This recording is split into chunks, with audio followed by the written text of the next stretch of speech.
tidak Pak. Namanya laki-laki ya Pak ya. Orang alami, rambut gondrong orang alami. Tapi Pak, gestur Bapak itu sudah terlihat Pak.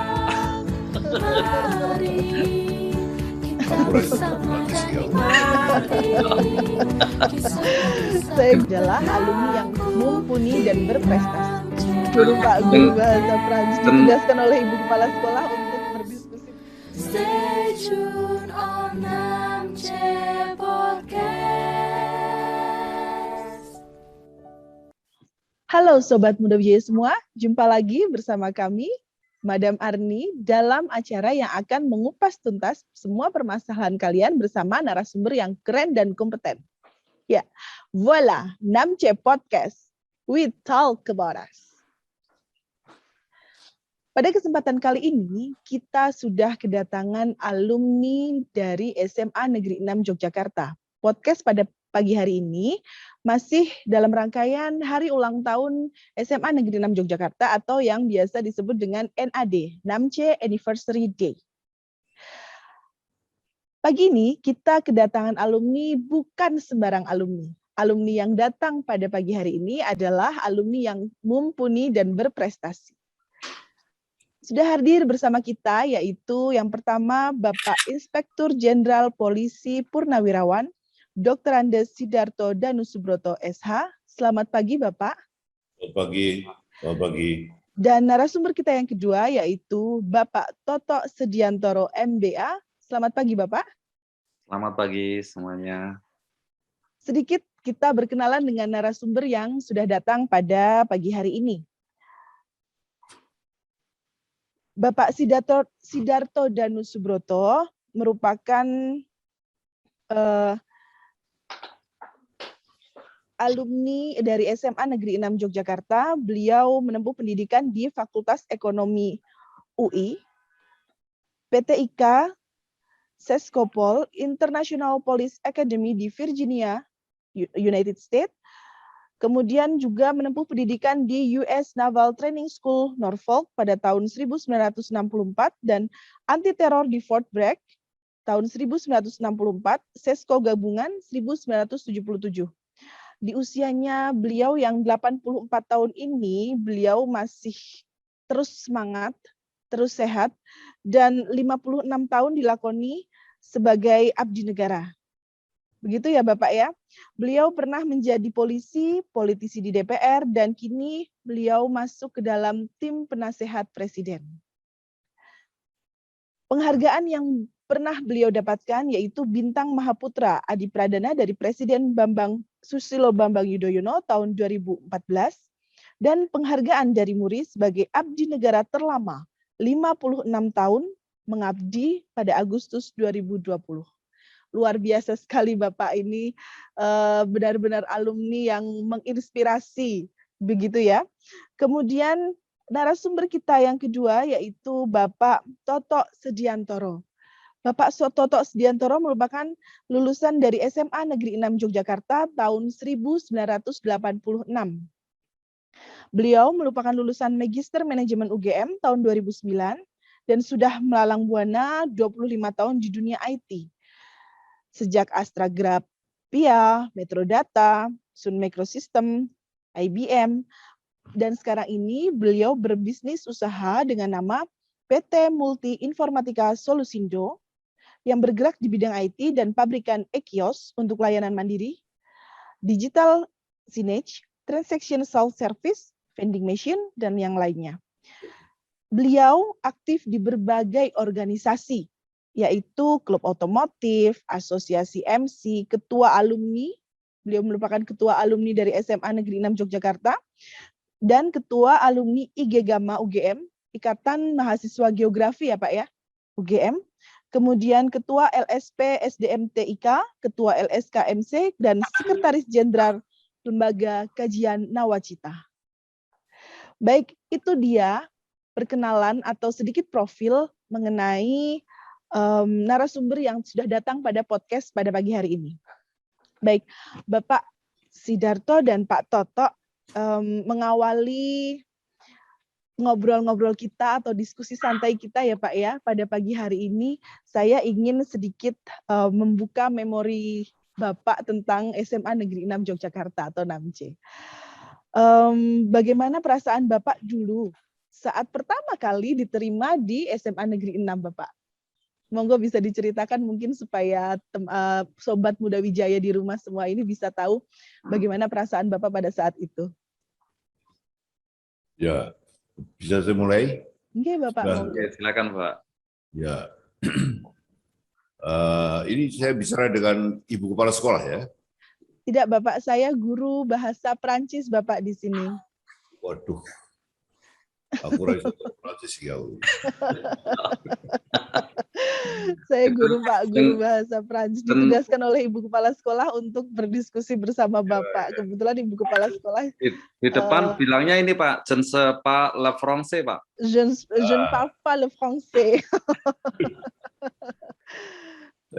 Saya pakai bahasa Indonesia ya, enggak bahasa Prancis Iya ya. Bapak, iya Ya. Bapak. Assalamualaikum warahmatullahi wabarakatuh. Waalaikumsalam warahmatullahi wabarakatuh. Ibu tuan rumah dan para alumni ya, dan para Mas Toto yang saya sudah kenal lama. Saya merasa bersyukur dan berbahagia hari ini bisa bicara di virtual dengan para alumni ya, dan nyonya rumah SMA 6 mengenai kita tukar pengalaman secara santai mengenai apa yang kita alami bersama pada saat saya masuk SMA 6 tahun berapa ya? Tahun 52 ya. Terus saya masuk SMA 6 itu SMA 6 baru berdiri 3 tahun ya. 69 tahun yang lalu saya masuk ya. Oh gitu ya Pak ya, wah luar biasa Pak. Jadi sekarang termasuk udah- angkatan-angkatan awal pertama sekali ya Pak ya masuk ke SMA 6. Dan saat itu saya ini, kalau saya cerita agak sedikit apa itu namanya, prihatin ya, karena memang kondisi saat itu memang demikian ya. Bapak saya harus pensiun dini karena gerah malaria tropika. Jadi saya tidak punya biaya untuk masuk SMA, itu tidak punya biaya saya ini. Saya harus pagi itu masuk SGA yang ada beasiswa. Ini saya mau cerita padanya ya. Pagi saya masuk SGA yang ada beasiswa, sore saya masuk SMA 6 ya. Waktu itu di Jalan Pogong waktu itu ya. Sore masuk SMA 6, pagi SGA. Di SGA saya dapat beasiswa Rp90 ya. Untuk bisa membiayai sekolah di SMA 6 ya. Ya untuk sekolah kan harus biaya kan. Jadi saya ini merangkap 2 sekolah itu selama 1 tahun. Ayah saya tidak tahu kalau saya merangkap. Setelah tahu lalu dia minta kakak saya untuk membantu biaya sekolah saya. Ya. Tapi saya juga, waktu saya harus keluar SGA, saya menghadap kepala SGA waktu itu, Pak Spoyo waktu itu. Pak, saya ini harus terus terang bahwa saya ini merangkap sekolah SMA 6, tapi saya ingin keluar karena sudah setahun saya merasa tidak baik. Nah ini jawaban Pak Supoyo yang saya kaget itu di sini. Saya tahu kondisimu toh, saya tidak bebaskan apa yang sudah SGA berikan pada kamu. Jadi saya keluar dari SGA itu ya gitu aja. Dulu ada aturan soal beasiswa apa itu belum seketat sekarang. Jadi ya Rp90 itu waktu dulu, waduh berharga sekali itu. Kalau sekarang enggak ada artinya ya Rp90 itu ya. Nah, saya lulus tahun 55, kebetulan saya ketua OSIS SMA 5 dan 6 itu satu gedung, Jalan Pogong, satu gedung. SMA 56, kepala sekolahnya sama, Pak Joko Tetono, dan saya ketua OSIS dua-duanya, ya 5 dan 6 dalam satu persatuan pelajar dulu ya, 56 itu. Karena masih satu gedung, satu kepala sekolah, kita seperti satu keluarga pelajar ya. Saya alami jadi ketua OSIS dan saya kira kegiatan di OSIS ini satu pembelajaran awal yang sangat berharga dalam karier selanjutnya ya. Tahun 55 saya ke Jakarta ya, naik kereta api pun saya ini dibantu oleh saudara ya, tidak bekal 1 sen pun saya tidak bawa bekal ya. Jadi saya dari stasiun Gambir ke rumah kakak saya, di Cimandiri juga jalan kaki. Lalu tahun 55 itu saya mulai hunting sekolah yang ada uangnya ya. Nah, pikirannya seperti itu. Sekolah yang ada beasiswanya ya. Saya masuk awalnya di ekonomi UI dapat beasiswa Rp125. Ya, saya jalani aja 3 bulan berapa itu ya. Masuk ke segala tempat tuh saya jalan kaki, ya ngelamar ke sana ke sini. Akhirnya Oktober itu ada ujian PTIK ya, Akpol sekarang ya. Dia ikut ujian 2000 yang diterima 50 orang waktu itu ya. Ya syaratnya memang berat ya. IQ test, EQ test ya, IQ, lalu emotional quotient test, olahraga, kesehatan, sebagainya. Bahasa Inggris, ya, macam-macam lah ya. Nah, waktu itu anak muda ya, tanya IQ test itu apa ya, intelligence quotient ya, karena ada minimum IQ test 120 gitu ya untuk diterima itu. Mereka bilang bahwa IQ test ini yang masa kecilnya dulu cukup protein ya, telur sama susu. Wah, Mas Toto ngalami itu ya. Saya ini wajahnya masih sebenarnya itu ada dulu cukup telur sama susu ini ya. Generasi muda begitu ya. Saya badak begitu ya. Waktu mereka bilang itu saya kaget ya. Karena saya tidak alami. Saya alami pendudukan Jepang kelas 1, 2, 3 itu parah sekali ya. Di mana untuk beli telur susu itu hampir tidak mungkin ya. Kalau ada telur itu hanya seperempat atau seperenam dibagi-bagi ya dengan saudara. Tapi bapak ibu saya itu menganjurkan, Tok, kalau kamu pulang sekolah cari gangsir, belalang, entung, laron, nah gitu itu pekerjaan saya hari-hari pulang sekolah itu cari gangsir yang dulu banyak di kebun orang ya, yang kalau ada tanah gubur-gubur itu mesti ada gangsirnya. Saya tiap hari makan 10 gangsir. Nah, jadi supaya Mas Toto juga ngicipi ya, gangsir rasanya kayak apa ya. Saya kalau ke Bangkok, itu saya ajak anak-anak saya di pinggir Mekong itu untuk nostalgia. Banyak restoran serangga di situ ya. Gangsir lah, belalang. Saya kalau ke Jogja sekarang, ke Gunung Kidul itu ada belalang yang di sudut-sudut itu saya beli. Hanya untuk ingat masa kecil saya. Ya. Terus saya dibesarkan dengan gangsir sama belalang waktu kecil itu, Mas Toto. Nah, Mas Toto ini wajahnya udah telur susu wis wardi.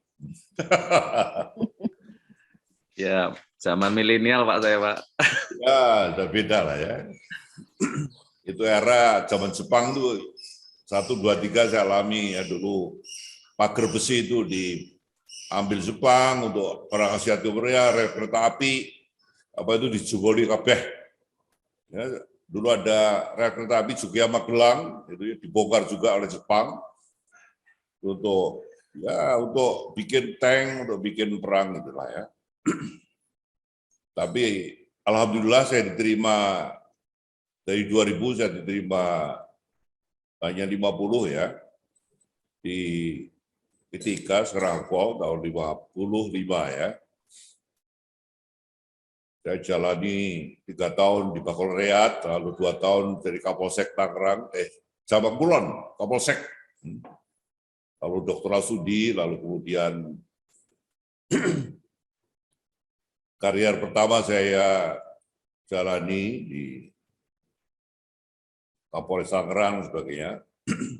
Hanya ada era di mana saya ditugasi sebagai ajudan Presiden Soekarno ya.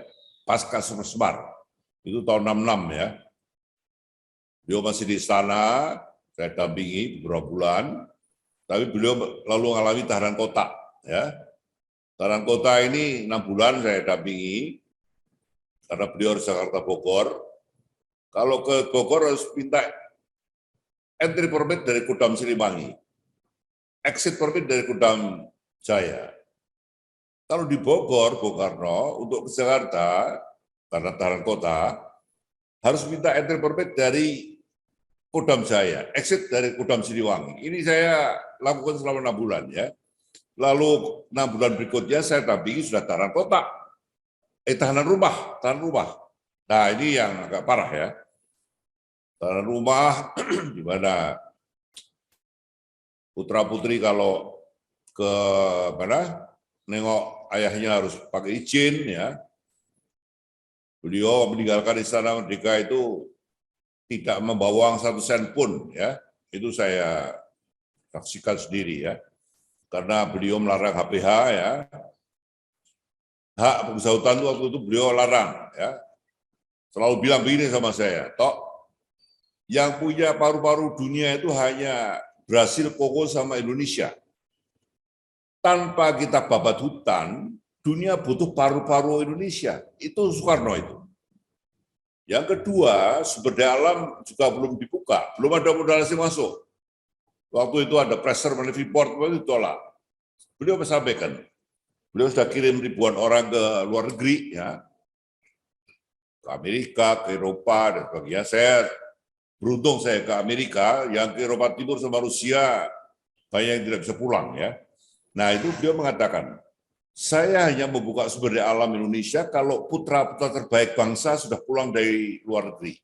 Dan mereka lah nanti akan memimpin pengelolaan sumber daya alam, bukan orang asing. Inilah idealisme yang saya rekam dari seorang Soekarno. Karena diusir dari Istana Merdeka, saya dampingi, ya, tidak bawa uang sama sekali, hanya bawa merah putih waktu itu ya. Saya ingat betul ya. Tugas saya selama tahanan kota itu mencari uang untuk beliau dan keluarga. Inilah kemudian saya alami apa itu namanya diperiksa selama 4 tahun ya, karena ya bagaimana ya, cari uang aja salah saya ini ya. Hanya untuk keperluan, untuk masukkan ke Wisma Yaso waktu itu, saya harus titip Mbak Mega, ditaruh di roti Mari Kongguan, ya. Di bawah roti itu taruh uang itu, lalu kalau saya bawa nanti digeledah saya, salah lagi. Karena yang bawa nggak digeledah ya, karena bawa roti, ya. Uangnya taruh situ, ya, ada banyak, $5.000. Teman-temannya banyak yang sudah menghindar kalau saya datangi, ya ada beberapa yang masih bantu. Tapi ya uang kecil ya, tidak ada minyak ya.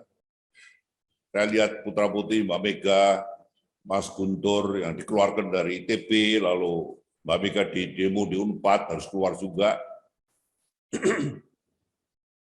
Itulah yang saya kenal anak-anak Bung Karno itu masih remaja ya, dan struggle-nya luar biasa ya saat-saat itu ya. Tapi ya itulah, sing weweh wuwuh sing salah seleh itu saya lihat sekarang ya. Saya tidak heran kalau kemudian Mbak Mega jadi presiden, cucunya jadi ketua DPR. Sekarang Pak Joko Widodo kadernya jadi presiden 2 periode ya, karena ya karma saya kira ya. Aku yang diperiksa 4 tahun sempat jadi ketua MPR, dan sampai sekarang saya masih dipakai oleh Pak Presiden ya, sebagai nasihat beliau ya. Periode kedua ini ya. Ya, itulah yang saya alami, dan saya bersyukur bahwa pada usia 85 4 bulan ya, saya bukan 84 Mbak ya, 85 4 bulan sudah ini. Oh gitu ya Pak, mohon maaf. Sudah 85 tahun lebih malah justru ya Pak ya. Saya masih dipercaya oleh Presiden untuk membantu beliau. Sesekali offline, tapi saat pandemi ini banyak webinar dengan para menteri dari rumah, minggu 2 kali. Karena Wantipres itu isinya para senior, ya saya, lalu Wiranto, Agung Laksono, Pak Dekarwo, lalu yang paling muda itu 70-an tahun ke atas semua ya. Arifin Panigoro ya. Yang paling muda cuma Mbak Putri Wardani 62, paling muda itu. Sama Mardiono itu juga 60 berapa. Lain-lainnya di atas 10. Yang tertua saya ya. Saya periode kedua di Wantipres. Ya, saya masuk olahraga berenang tiap hari, dan kalau pagi saya sarapan sayur sama buah tok. Saya ketemu karbo kalau siang, malam juga sedikit ya. Nah, Mas Toto masih muda ya, tolong. Udah tua Pak juga. Wong Yojo ini senangnya makan sego, ya. Oh iya. Nasi gudeg ya Pak ya? Sumber karbo, sego ini sumber karbo. Jadi saya setelah 5 tahun terakhir ini saya hindari karbo ya tidak banyak lah ya. Artinya saya sarapan hanya sayur sama buah tok. Karbo hanya ketemu siang, tidak banyak. Protein ikan harus lebih banyak. Ya, gitulah ya. Lauknya harus lebih banyak daripada segonya. Jangan dibalik. Dulu waktu kita kecil itu segonya akeh, TPD 1-2 biji ya, inilah ya. Sekarang harus dibalik. Ya. Orang Barat itu lebih smart karena memang iklimnya dan mostly pemakan daging ya, tinggi ya. Karbo itu sedikit ya. Kita kebalik. Kita itu kadang-kadang segonya akeh, pakai sambal pete, pakai tempe, tahu, udah suka itu ya. Ya inilah pengalaman saya, Mbak Sowo sini. Arni Bapak. Mbak Hardi dan Mas Toto yang sudah sering ketemu di Jakarta, ya. Tapi generasi anak saya Mas Toto ini, anak paling muda saya 54 tahun. Oh iya. Luar biasa ya Pak ya. Saya jadi merasa sangat kecil dan sangat belum ada apa-apanya dibandingkan Pak Sidarto di sini. Ya, Pengalaman-pengalaman Bapak. Saya cukupkan sama sekarang. Saya nanti kalau ada discussion saya siap itu. Pak Turun, salam sehat. Okay. Baik, dipersilakan untuk Pak Toto untuk menceritakan bagaimana sedikit membuka memori lama ya Pak ya. Bagaimana perasaannya dulu waktu pertama kali diterima di SMA 6 Bapak? Oke, oh iya ya, pertanyaannya itu. Jadi ceritanya itu tadi panjang itu Pak Toto tadi ya berarti. Oke. Assalamualaikum warahmatullahi wabarakatuh. Waalaikumsalam Salam sejahtera untuk kita semua ya. Saya hormati ini Pak Darto nih, alumnus 6C yang paling senior yang saya kenal ini. Kemudian ada Madam Arni tadi. Mungkin seluruh guru ini juga mungkin ditonton ya, mungkin buat seluruh guru, karyawan. Iya betul. Nanti ini akan diunggah di kanal YouTube SMA 6 Bapak. Oh, oke. Ya berarti kalau gitu untuk seluruh guru, karyawan, anak didik juga SMA 6 ya, dan juga mungkin alumni SMA 6 Jogja yang ada di mana aja ya. Saya mungkin kenalkan dulu ya, tadi mungkin sudah dikenalkan ini, nama saya Toto Sediantoro, karena maklum masih prajurit jadi mesti harus dikenalin dulu, promosi soalnya. Saya lulusan SMA 6 tahun 1986 ya. Jadi umur saya kalau sekarang ini 54 tahun, yang tadi Pak Darto cerita seumuran putranya yang paling kecil ini. Paling kecil Pak Darto, jadi udah jauh banget. Iya. Dan background saya ini di swasta, jadi kalau saya dengerin ceritanya Pak Darto tadi, tentunya berbeda banget dengan Pak Darto yang kebanyakan berkiprahnya untuk di negara ya, untuk pemerintah gitu ya. Jadi saya kebanyakan di swasta. Tadi sebetulnya saya sempat inspiring itu ceritanya Pak Darto tadi, yang bisa, menurut saya ini bisa jadi buku biografi yang inspiring ini Pak. Semangat yang luar biasa dan apa ya, perjuangan hidup yang tadi mulai dari ya tentunya membuat penyemangat ya, mulai dari gangsir apa entung itu saya baru dengar sekarang lagi Pak. Dulu Mungkin kayaknya setelah buku-buku nggak pernah itu. bisa dibuat autobiografi Pak Iya Darto. betul. Maksud saya gangsir entung itu dulu zamannya kecil mungkin ya, zaman kecil saya itu masih ada Pak. Tapi mungkin anak saya itu mungkin nggak mudeng itu. Apa itu maksudnya gangsir entung gitu. Nah, itu yang menurut saya hebatnya di situ ya, dan sampai saat ini menjadi pejabat negara itu yang saya salut Pak buat Bapak ini. Oke, ini tadi kan ulang tahun ya SMA 6 ya. Jadi saya sebelumnya saya ucapkan juga Wilujeng Ambal Warso ini ingkang kaping pitung doso kalih ya berarti ya. Pitung doso kalih. SMA Negeri 6 Yogyakarta, semoga 6C nih. Biasanya saya nyebutin 6C nih, zaman dulu itu. Atau SMA 6 Yogyakarta semakin menghasilkan anak didik yang mumpuni, kemudian juga kompeten, dan mengharumkan alma maternya. Amin, amin. Ya.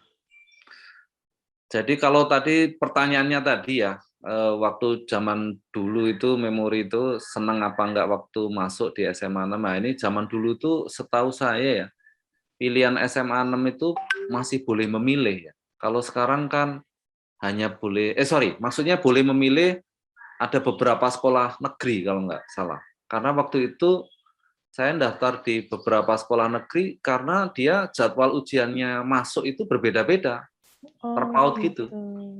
Jadi saya waktu itu saya lupa itu daftar SMA negeri berapa sama berapa gitu. Jadi waktu begitu selesai pengumuman gitu ya, jadi baru tahu, wah, dan waktu itu pengumumannya nggak lewat internet, nggak lewat apa WA gitu, WA belum ada maksudnya. Internet itu juga belum ada kan, tahun 83 ya waktu itu. Jadi kita datang sambil dakdikduk sambil lihat gitu ya, ternyata diterima. Nah waktu itu saya lihat di pengumuman, seingat saya tuh lihat di situ ya pengumuman diterima, dan ya saat itu ya karena pikiran saya ya waktu itu juga bapak kita itu juga tidak seperti sekarang yang punya uang banyak misalnya ya, meskipun ini, tapi dulu itu uang itu benar-benar berharga sekali. Jadi kalau kita itu sekolah di SMA negeri itu harapannya adalah ya itu yang paling murah gitu loh. Kalau swasta kan berbayar. Jadi waktu itu saya merasa senang juga masuk di SMA 6 itu, karena memang ya sesuai dengan harapannya, minimal saya lupa bayar apa enggak ya dulu ya, tapi kalaupun bayar murah gitulah intinya. Iya ya Pak ya, berbeda dengan yang swasta begitu ya Pak ya. Betul. Jadi itu yang sempat saya ini pokoknya masuk, tapi setahu saya pun meskipun apa ya, masuk itu ya ini kita kan masih ada beberapa alternatif ya daftar ini. Jadi saya lupa dulu. Pokoknya begitu ini diterima, terus saya masih ada mungkin saya daftar di tempat yang lain itu saya tetap jalanin gitu deh. Meskipun kita mantap bahwa bakalan akan masuk di SMA 6. Intinya gitu setelah pengumuman. Dan saya ingat waktu pertama kali masuk itu ini jalan itu pintu gerbangnya ya. Itu saya nggak tahu waktu zamannya Pak Darto tadi di Pogong atau di apa? Ini Pak Pogong Pak. Pogong. Belum di Terbataman ya. Iya, tapi di Pogong Pak. Pogong itu maksudnya Jalan Kaliurang Pak. Iya. Udah Kota Baru. Bopri. Oh. Itu punya Bopri dulu. Oh iya. Oh itu. Di pojok itu pojok. Ya. Oh maksudnya di situ ya Pak. Saya dengarnya kayak Pogong. Kalau dulu saya sudah tahun 1983 itu diterbangkan. Tapi saya ingat dulu waktu saya masuk itu pintunya seperti yang sekarang ini, menghadap ke pasar Terban. Ya toh? Tapi kan dulu itu kan benar-benar pasar Terban itu isinya ini loh, terminal itu dulunya tuh, bukan pasar. Terminal bis-bis itu yang ke Terminal Kalurang, transit ya. kecil gitu ya Pak ya. Jadi pokoknya crowded banget gitu. Mungkin juga itu dulunya kelihatannya juga membuat sekolah SMA 6 itu ya itu banyak orang yang ya kayak inilah berbaur dengan preman-preman pasar Terban gitu. Jadi kita merasa menyatu lah itu kelihatannya dengan preman-premannya maksudnya. Termasuk transfer knowledge dari preman pasar Terban ke kita itu kayaknya juga ada itu pasti. Nah, saya ingat itu satu semester kayaknya sempat inilah berapa kali bertengkar mulu gitu ya waktu zaman saya itu. Saya yakin sih mungkin waktu di SMA-nya Pak Darto juga kelihatannya mungkin ini kali ya agak heroik gitu ya. Ini juga gitu heroik. Jadi selalu bertengkar, selalu tawuran apa gitu temennya. Terus akhirnya berubah. Hah? Nggak pernah tawuran, oh nggak pernah ya. Oh malah dulu. Berarti hebat Pak. Zaman Pak. Iya berarti hebat. Oke. Terus karena sering tawuran itu Pak, saya ingat semester 2 kelas 1 nih ya, kelas 1 itu berpindah ke jalan yang ini yang menghadap ke SMP 8 ya. Itu jalan apa sih itu? Kahar Muzaka. Oh, Kahar Muzakar. Ya. Nah, itu jadi semester 2 itu kelas 1 ya. Waktu saya kelas 1 semester 2 pintu gerbang itu berpindah. Itu saya kebayang itu karena waktu berhadapan dengan pasar Terban itu begitu crowded-nya dan banyak hebohnya gitu. Jadi berubah ke situ. Nah, itu yang saya merasa kelihatannya wah mulai membaik ini gitu zamannya itu. Saya itu. Mungkin itu yang paling inget yang waktu awal-awalnya ya. Jadi ya waktu itu ya gembira dan apalagi waktu kelas 1 saya ada pelonco ya. Kan dulu masih ada pelonco itu zaman itu. Saya jadikan ketua kelas ya. Di pelonco itu saya ketua kelas tuh berapa kali kena mulu gara-gara kalau ini salah-salah anak buah ya ketua kelas yang kena. Mungkin itu aja untuk awalnya, nanti bisa lanjut lagi nih. Adam Arni ya. Iya, terima kasih Bapak. Selanjutnya ya Pak, kita lanjutkan obrolan ringan kita ya Pak ya. Selama 3 tahun bersekolah di SMA 6, apakah Pak Sidarto dan Pak Toto punya memori atau hal yang paling berkesan yang diingat sampai sekarang? Memori apa Pak yang paling berkesan yang Bapak alami ketika 3 tahun bersekolah di SMA 6 dulu, 6C dulu itu Pak? Ya, itu adalah pertama kali waktu saya kelas berapa ya? Ketua OSIS itu kelas berapa ya? Kelas 2 gitu ya. Kelas 2 Pak biasanya. Kelas 2 ya. Saya ketua OSIS kelas 2 ya. Itu pengalaman saya pidato dibuka forum, pidato, lalu organisasi itu adalah pengalaman yang saya rasakan berharga ya. Kemudian ya saya bawa sampai ke sampai saat ini jadi pembicara itu hal yang udah tugas saya every week ya. Diskusi dengan para pejabat itu udah biasa ya. Modal saya adalah saat di SMA itu sangat memberikan modal yang berharga sekali.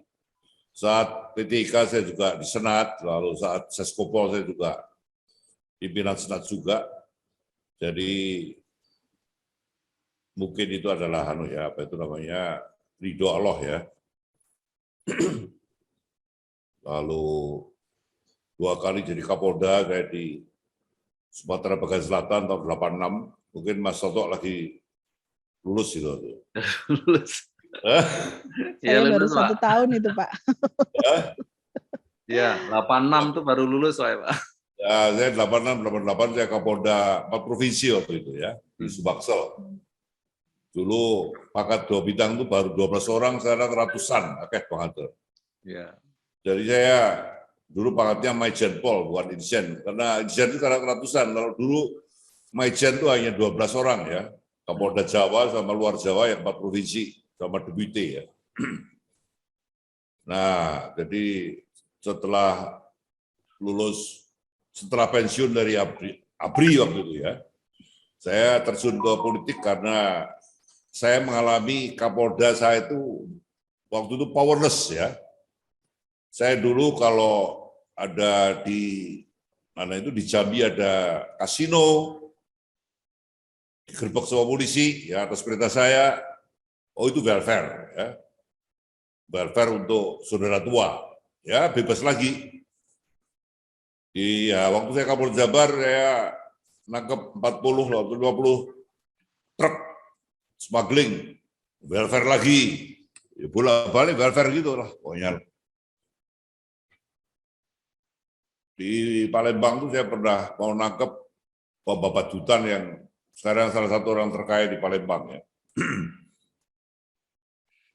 Karena saya ingat unwillingnya Bung Karno ya, bahwa hutan alami itu harus dijaga paru-paru dunia ya. Saya ingat betul.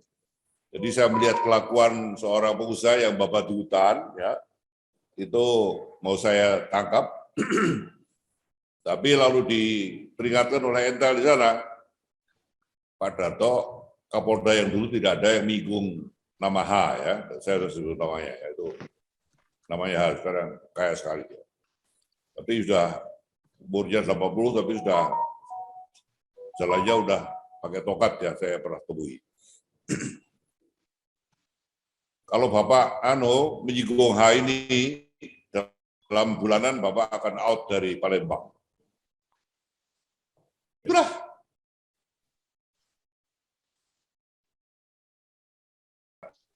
Tidak ada. Saat ini malah diparapi negara kepolisian Indonesia karena power semua sekarang ini ya. Generasi muda polisi sekarang, waduh, aku sangat cerita ya, ada yang macam-macam lah ya.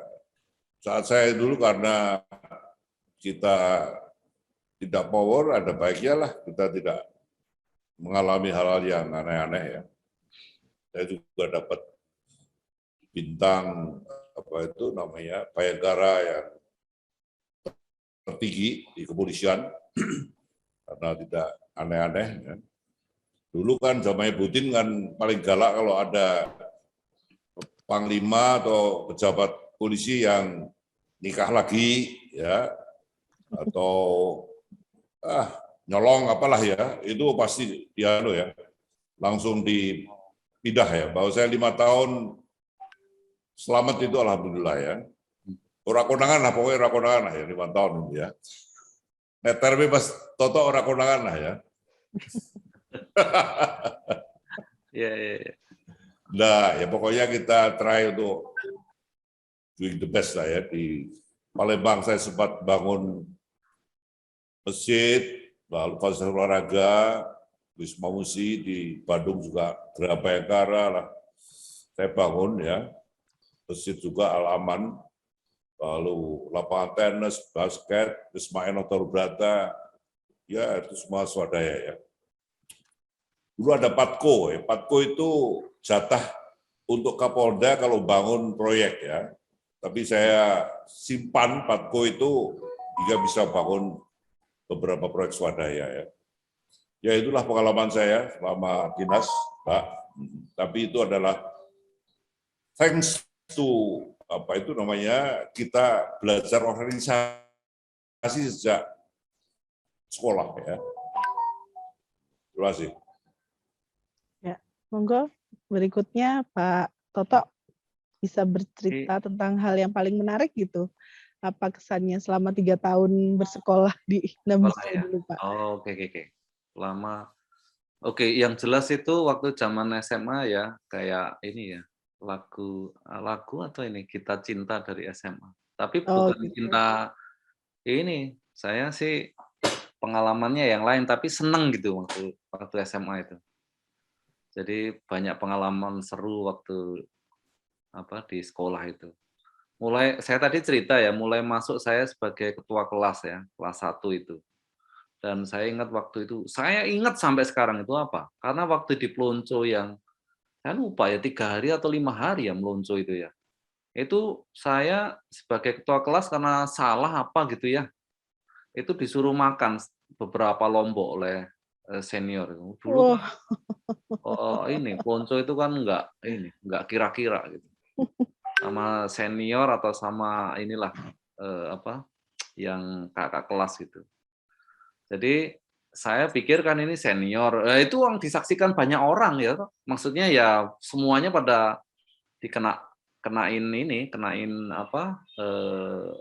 istilahnya kayak penalti apa kenain ini. Jadi saya pikir ini senior kelas 3 karena kan basannya besar ya. Nah, setelah selesai itu pelonco gitu kan, itu kan terus masuk kembali artinya di minggu berikutnya kan terus kita masuk ya aktivitas normal, artinya kegiatan belajar gitu. Ternyata senior ini itu yang saya ingat kan karena dia nyocokin saya lomba kan saya ingat mukanya dong. Ternyata dia itu kelas 2. Dan kelas 2 itu dia itu nggak naik kelas. Dan oh, akhirnya tinggal di kelas 1 kan, dan sekelas dengan saya ternyata.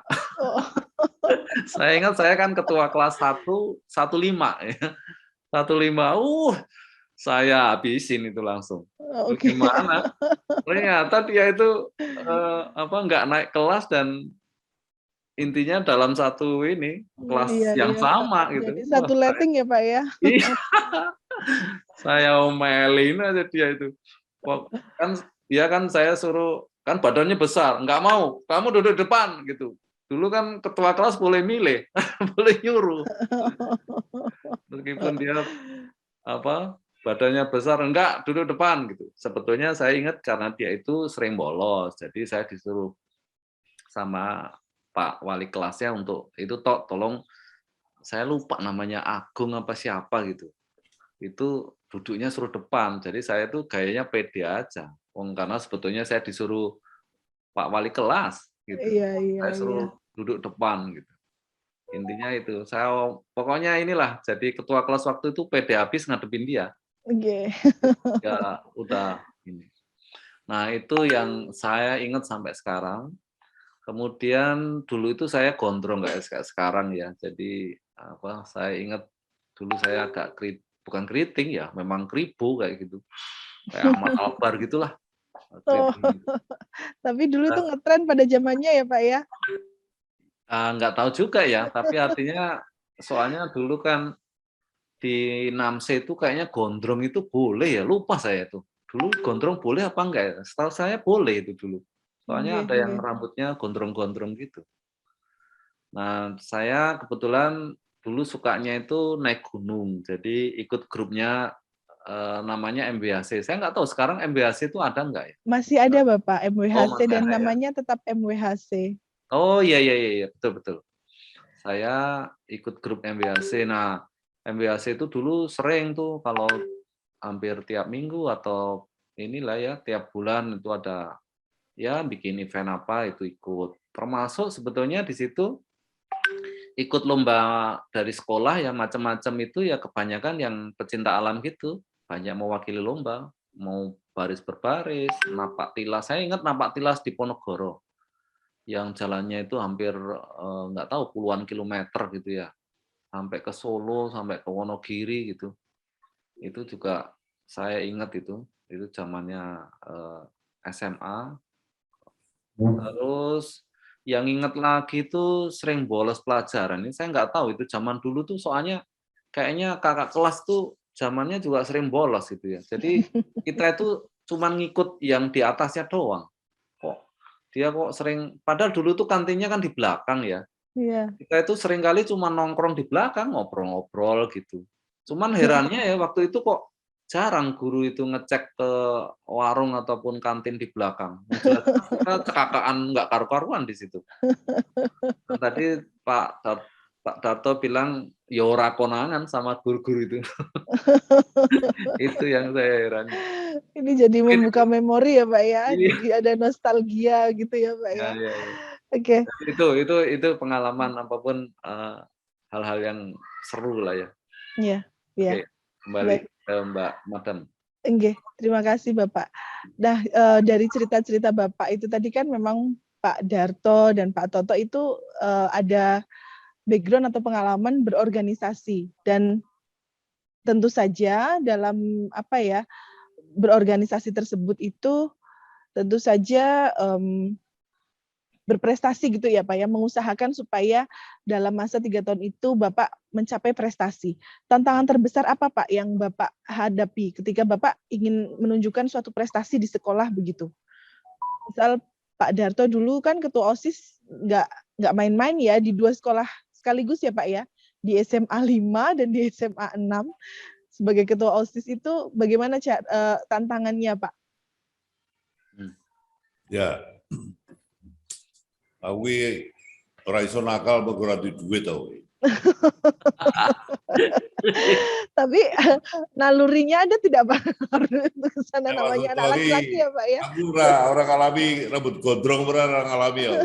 Tapi Pak, gestur Bapak itu sudah terlihat Pak. Jadi Bapak nggak usah nakal aja, gesturnya udah kelihatan Pak. Nah, tadi Mas Toto cerita mengenai pelonco. Kita dulu belum ada pelonco ya. Peloncoan belum ada waktu saya itu ya. Bahkan ini satu pengalaman yang mungkin mahal saya alami adalah kelas 1 SMA, saya ini anggota Pandu Rakyat Indonesia. Itu kita berlima naik sepeda dari Jogja, Surabaya, Semarang, Jogja. 2 minggu. Ya, sangu beras sama sangu, uangnya nggak seberapa lah ya. Sangu beras sama sangu, kita ini lalu bikin tenda, Pandu. Bikin tenda di rumah-rumah kepala desa. Apa? Pramuka ya Pak ya, kalau sekarang ya Pak ya? Ya, dulu Pandu Rakyat Indonesia, dulu pakaiannya lebih bagus-bagus daripada sekarang. Dulu Pandu Rakyat Indonesia itu ya. Dulu Pandu itu tidak dalam satu wadah pramuka, tidak ya. Macam-macam dulu Pandu itu ya. Dan seragamnya lebih dilihat lebih bagus ya. Tidak seragam, macam-macam seragamnya. Nah, kita ini naik sepeda itu nginep di mana ya? Di Sragen, di Walikukun, di mana-mana itu, di kepala desa. Lawuhnya itu dibantu sama ibu kepala desa kadang-kadang kalau kita masak itu. Karena sangunya memang beras. Sama uang enggak banyak lah ya. Kita berlima. Nah, untungnya yang 3 orang ini jadi jenderal kabeh. Alhamdulillah, keren. Iya.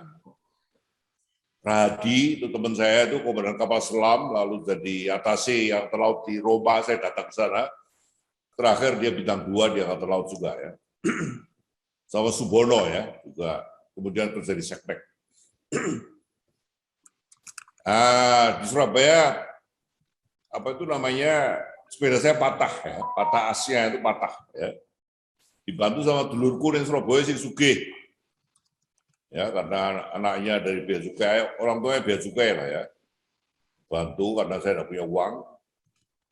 Dia marah-marah sama saya. Kowe naik sepeda saka Yojo iki belajar dadi kere piye kowe? Tapi tidak apa-apa lah itu. Tapi kita nikmati, saya lihat hijaunya Indonesia itu saat saya naik sepeda itu.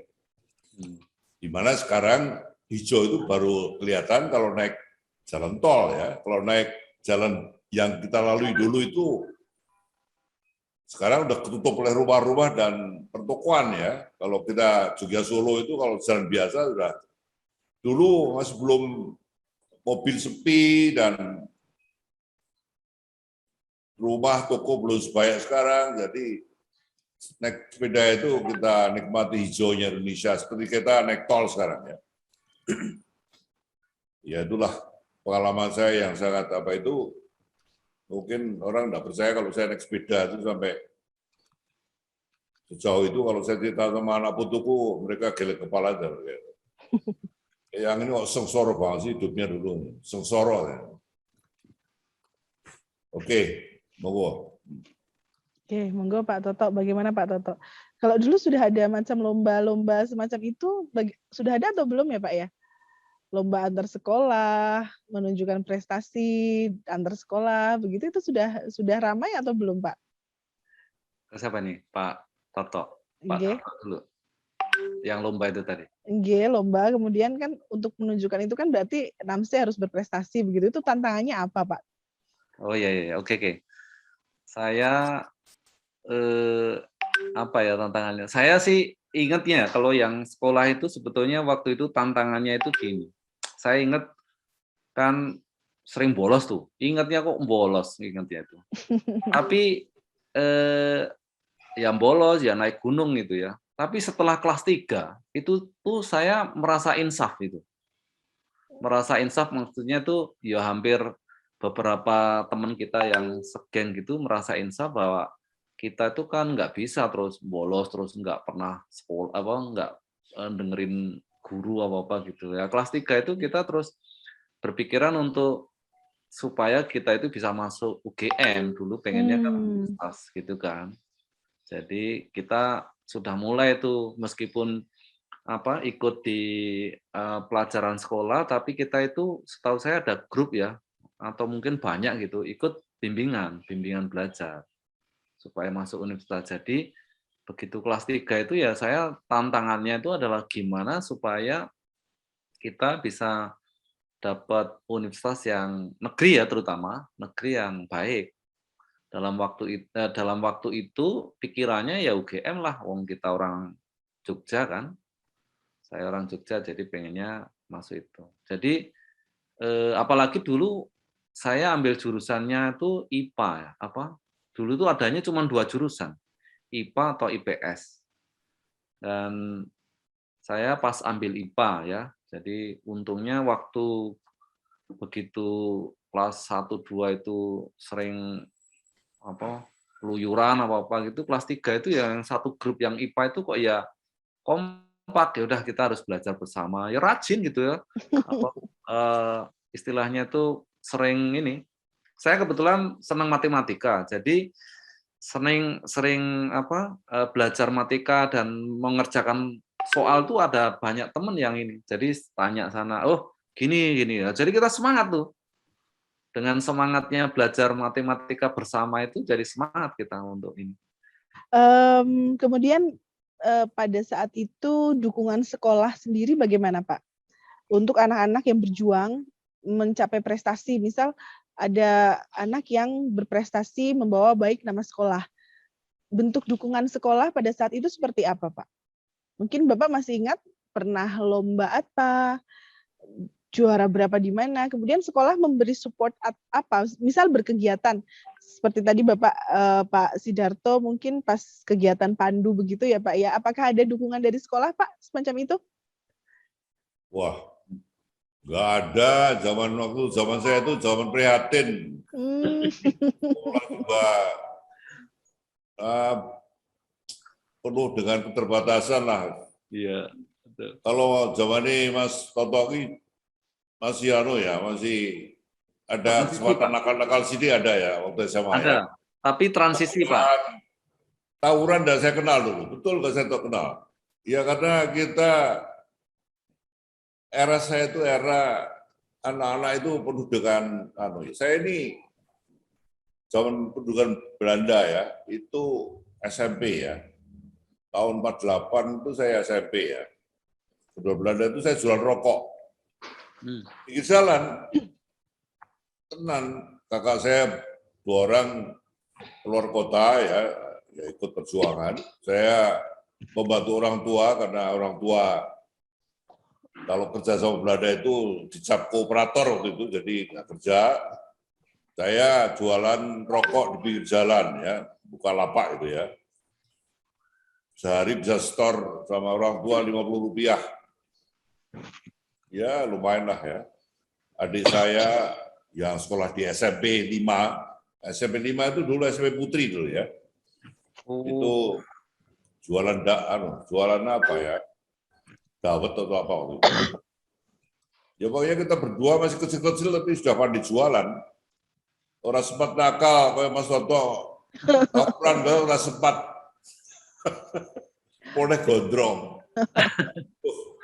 Kalau naik gunung saya alami Gunung Merapi Mas Toto ya. oh iya. Ya itu sampai di kita kalau naik Gunung Merapi sampai di sampai di tempat tanjakan yang ada yang sudah kering gitu ya. Kira-kira kalau kita naik lagi mungkin another 50 meter lagi tapi kita berhenti karena udara panas ya. Tapi kita naik Merapi dulu bisa pulang pergi kita ya, Mas Pak. Bisa pulang pergi ya? Biasanya malam berangkat Pak, jadi kita biasanya malam berangkat, jadi ya pulang perginya itu ya malam berangkat, Sabtu misalnya, Minggu udah pulang ke Jogja. Ya betul. Ini lebih kali urang tapi. Iya. Aku alami naik gunung juga. Jadi zaman muda kita memang senang avanturir Pak ya. Avanturir yang sehat, naik sepeda, naik gunung, adalah. Mungkin itu yang Kemudian dari sekian banyak pengalaman itu ada Pak pengalaman dengan guru yang paling berkesan gitu. Misal siapa guru yang paling berkesan dan pengalaman apa itu Pak dulu waktu Bapak bersekolah di NEMS ya Pak? Nah, saya boleh bicara ya. Nggih Pak, monggo. Zaman saya itu sangat berwibawa. Karena murid yang sugih ora ono. Oh gitu ya Pak ya. Ada satu sekolah di SMA itu yang pakai Bromwich itu hanya 3 orang. Bromwich tahu nggak? Bromwich. Apa itu Pak? Solex, Bromwich itu Solex itu zaman saya itu, motor yang dibekali mesin itu loh. Namanya Solex, Bromwich. Sekarang nggak ada lagi. Saya pikir sepeda ya. Oh jadi sepeda pakai motor gitu atau gimana? Sepeda listrik gitu ya, sepeda elektrik semacam itu mungkin ya kalau sekarang gitu ya Pak ya. Bentuknya kuno ya. Namanya Solex. Itu yang punya suatu sekolah. Sebagian besar itu pakai sepeda. Sepeda kuli diparapi sepeda tong setan, mereka nggak ada berkunya, nggak ada lampunya. Dulu zaman pendudukan Jepang, zaman itu tuh kenapa ada pakai berko ya? Itu karena kita pakai upet. Nah, upet. Terus malam hari itu kita lingkari sepeda kita dengan upet kelapa untuk klip gitu ya, supaya tidak tabrakan ya. Oh iya. Jadi rata-rata era angkatan saya yang pakai upet, mengalami pakai upet, Mas Toto ora iso bayangke ya. Itu celananya mesti bolong-bolong. Oh iya. Karena kena percikan api itu. Iya. Upet kelapa itu dilingkari di di bagian depan dia. Jatuh kena.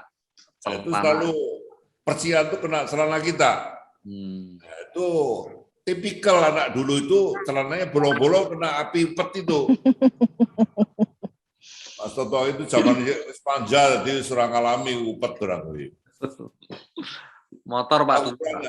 Sudah. Kenapa guru berwibawa? Karena kita kiri kabeh.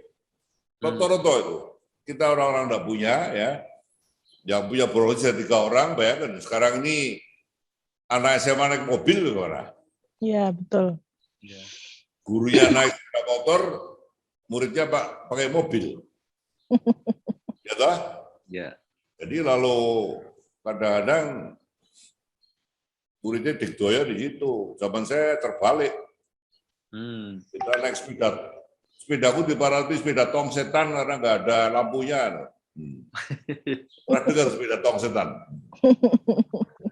Ya karena nggak ada lampu, gelap gitu Pak. Iya. Seperti itu Pak Upet. Oke. Kalau guru Pak Darto masih ingat mboten Bapak guru di SMA yang paling berkesan yang paling Bapak ingat Pak? Ya, saya Pak Joko Tritono itu paling berwibawa karena dia kepala sekolah dari 2 sekolah, SMA 5 dan 6 ya. Oke. Guru-guru, saya dulu bahasa Inggris bagus ya, jadi Oke. ibu guruku biar ayu aku lali sendiri. Ya pokoknya saya disukai karena pintar bahasa Inggris dulu ya. Oke. Lulus ketika itu bahasa Inggris juga salah satu yang diuji waktu itu ya. Di samping olahraga, psikotes, IQ test, bahasa Inggris, macam-macam itu kesehatan itu. Bahasa Inggris dulu masuk sekolah polisi itu disuruh nyanyi saya ini. Ya, saya apa lagunya saya lupa. Saya nyanyi lalu lulus saja. Oke. Ya, Sampun Bapak, mungkin ke Pak Toto sekarang. Bagaimana Pak? Ada tidak guru yang paling berkesan dan kesan apa namanya peristiwa apa gitu yang membuat berkesan gitu Pak? Saya ingat mungkin ya, saya baru ingat-ingat ini. Ada 2 mungkin yang menurut saya. Pertama adalah wali kelas saya, karena waktu itu saya sebagai ketua kelas, jadi saya di backup full lah sama dia, gitu ya. Jadi dekat gitu jadinya. Itu guru biologi, saya ingat. Saya lupa ya namanya siapa. Kalau Pak Supoyo tadi guru apa ya Pak Dato? Kok saya juga masih diajari Pak sama Pak Supoyo itu. Pak Supoyo guru. Hah? Pak Joko Tritono kalau serang alami, sudah meninggal waktu Bukan ada. Pak Supoyo Pak. Pak Supoyo itu guru apa Pak? Guru matematika. Oh berarti bukan. Oh sorry. Yang guru biologi itu namanya setahu saya juga pakai OO gitu, tapi guru biologi nih. Itu saya ingat itu.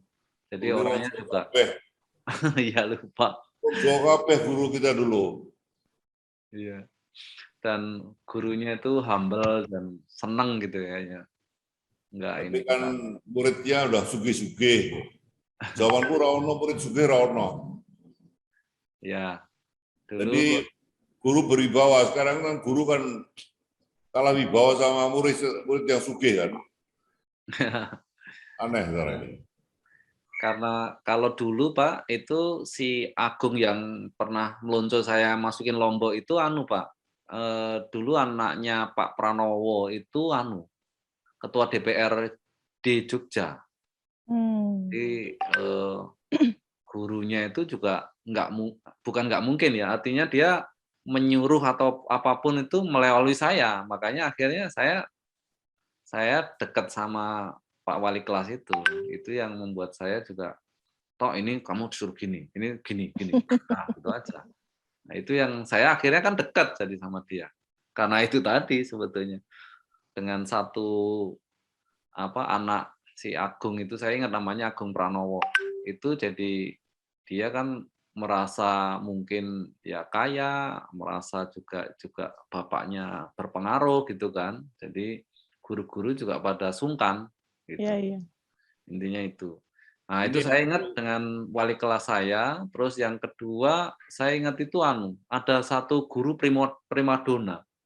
Dulu itu guru itu adalah, saya sampai ingat itu adalah guru bahasa Inggris, itu istrinya rektor dulu IKIP ya. Kalau sekarang UNY kalau nggak salah ya.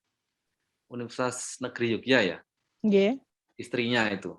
Waduh, tapi ya itu tadi semua orang pada ini. Kalau dia yang datang karena ibu guru itu cantik. Jadi yang tadi saya cerita bolos tadi itu begitu itu yang masuk orang yang bolos. Rajin udah. Saya lupa saya bu gurunya itu siapa. Bu Fem bukan Pak? Fem, betul. Bu Fem. Mas Toto biar Pak mesti pacaran sama SMA. Betul Pak, pacaran Pak. Tapi dulu pacarannya kan ini Pak terbuka gitu, artinya enggak yang ini ya, pokoknya inilah. Tapi ya wong zamannya nonton bioskop ya lah. Tangan bioskop. Ya. Saya lupa Pak, dulu bioskop itu. Dulu bioskop itu kan agak jauh Pak, THR. Iya, bioskop Rex di Jogja, Soboarsono. Ah, aku tuh. Oh iya. THR masih ada Pak, ingat saya. THR di THR itu di Gondomanan itu. Taman Hiburan Rakyat itu. Iya. Tapi dulu Pak, dulu kita tuh biasanya kan paling cuman ketemunya di kelas, wong kita itu masih enggak ini kok. Jadi paling cuman di kelas doang. Jarang itu. Karena pacarannya bukan pacaran beneran, ya cuman kayak film bareng, tepuk tangan, ya. biasanya itu Pak, ngerjain PR bareng-bareng gitu, masih tertib Pak, gitu. Ya, belum nakal ya. Belum sampai yang ini kuraan. Soalnya kan IPA dulu Pak saya, jadi agak dugalnya tuh agak ada Kendali. teorinya dikit ada. Ada beban akademis ya Pak ya? Iya. IPA lah, saya nggak tahu kalau teman-teman yang IPS itu kan yang ini. Tapi itu saya ingat itu BUFEM itu, saya baru ingat itu kok BUFEM masih ada ya Mbak? Tidak ada Pak, tapi kami dengar sih beberapa cerita dulu ada nama guru namanya BUFEM seperti itu. Iya. Dari guru-guru yang sudah senior gitu kan, kami juga sering berbagi cerita begitu. Kalau BUFEM itu sebetulnya dulu masih ngajar itu masih muda, mungkin sekarang ya bisa saja nggak terlalu, belum tua banget gitu loh. Gitu. Tapi betul BUFEM itu. Makanya yang tadi saya cerita itu begitu bolos itu sebetulnya nggak ada lagi setelah BUFEM. Begitu BUFEM masuk, nggak masuk semua. Ada daya tarik gurunya ya Pak ya? Iya. Aduh seru banget ini pengalaman cerita dulu waktu di SMA bagaimana. Kemudian sekarang kita sedikit melihat kondisi NAMSE pada sekarang ini ya Pak ya, di mana OSIS sudah, kalau dulu MWHC mungkin. Boleh Ya Bapak, silakan. Gini,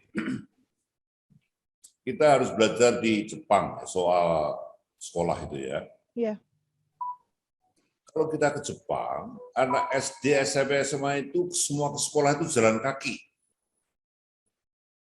Karena apa? Karena di tiap tempat itu sekolah, kantor polisi, rumah sakit itu ada di walking distance, tiap daerah itu, di walking distance.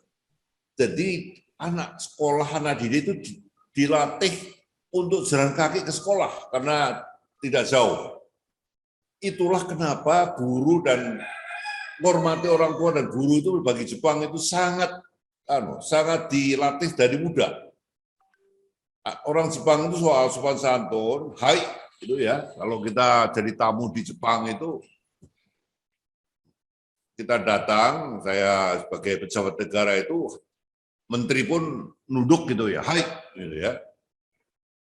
Itu kalau pegawai kantoran itu kalau pulang kantor apa itu pada gedungnya pun hai, menghormati.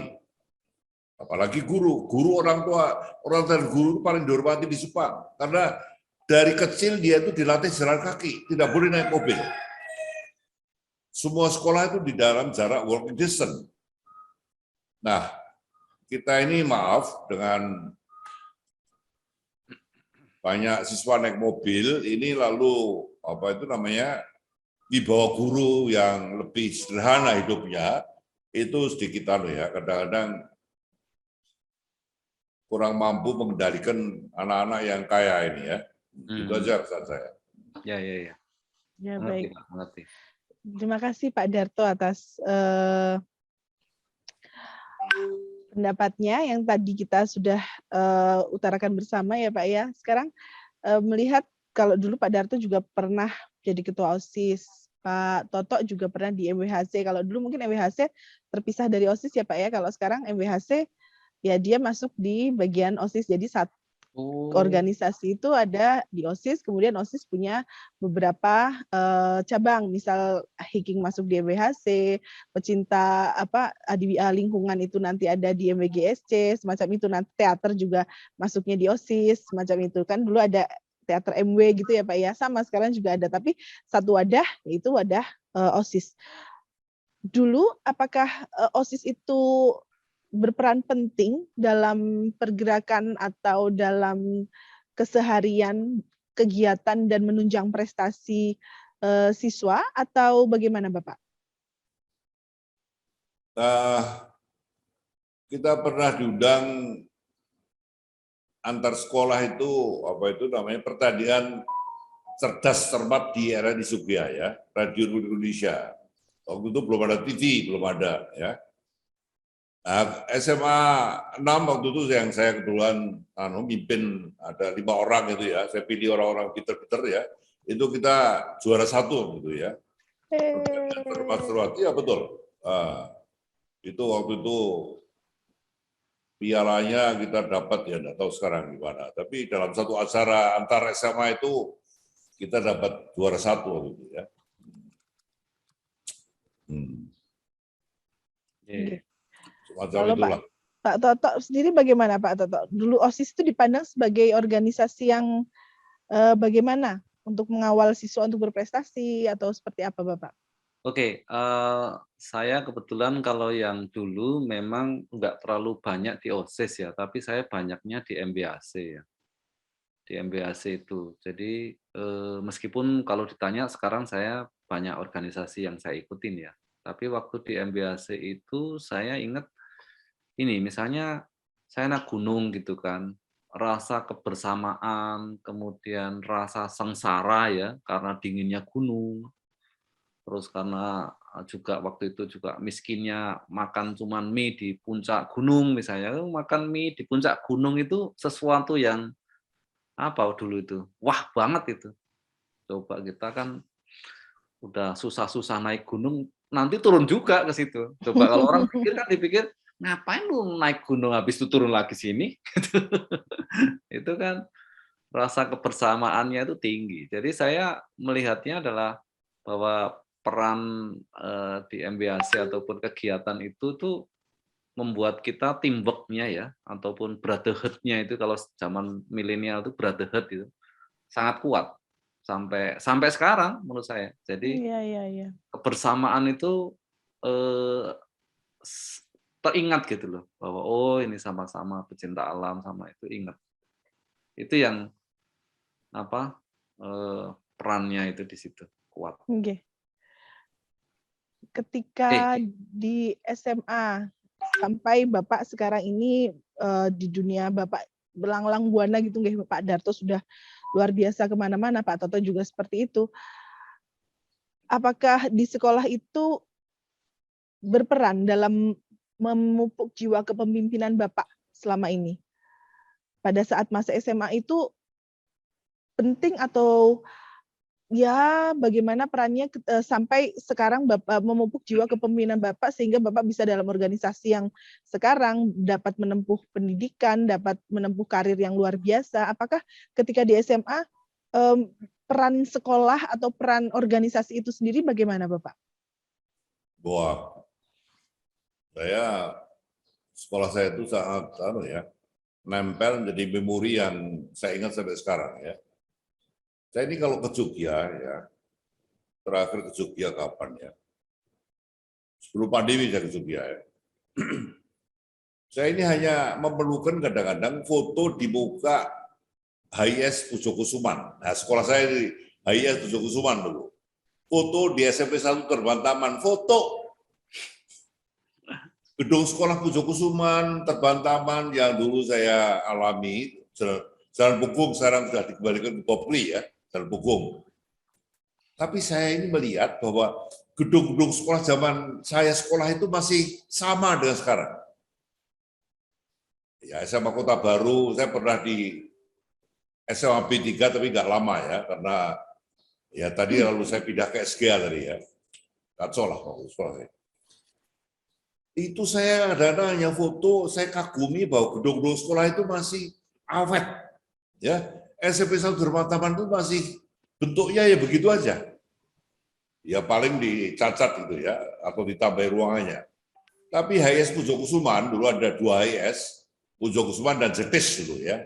Waktu saya kelas 0 itu ada 2 HIS dan Keputaran 3 itu ya.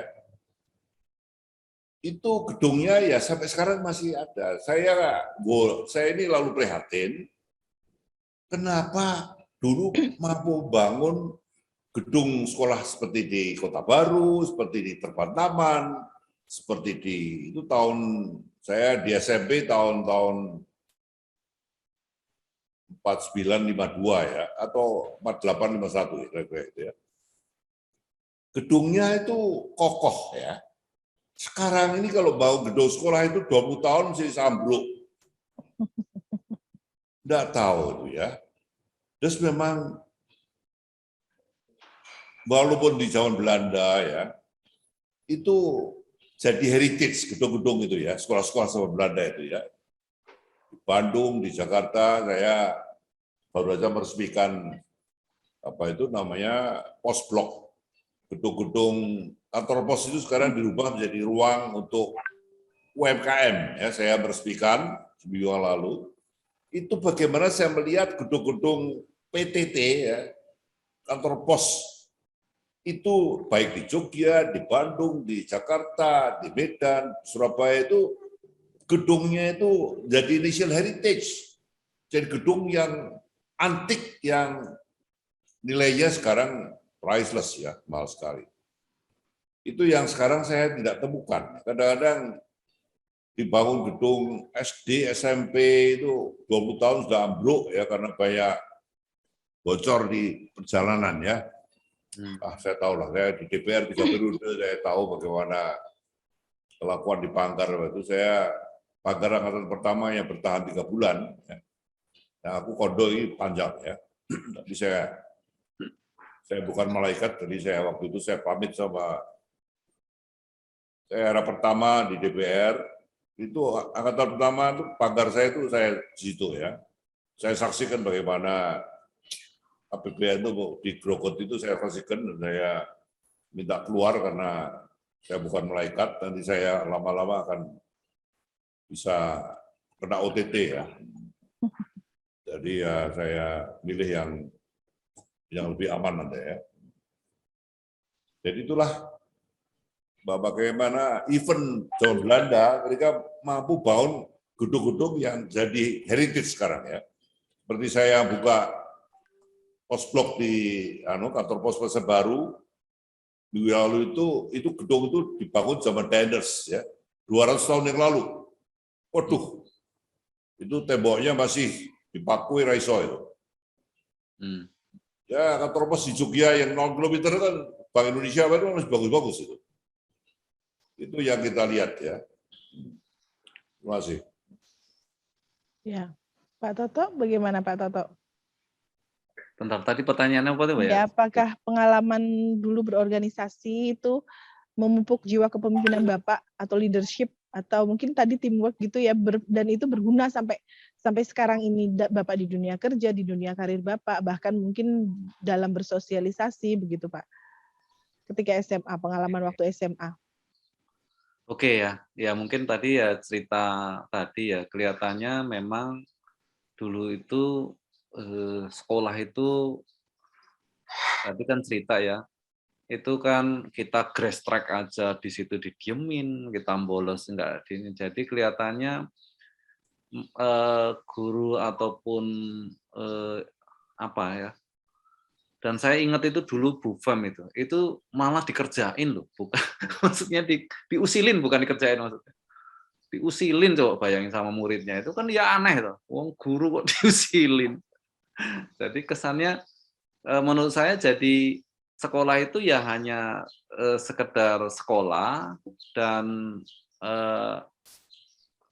penyemangatnya itu timbul dari diri sendiri.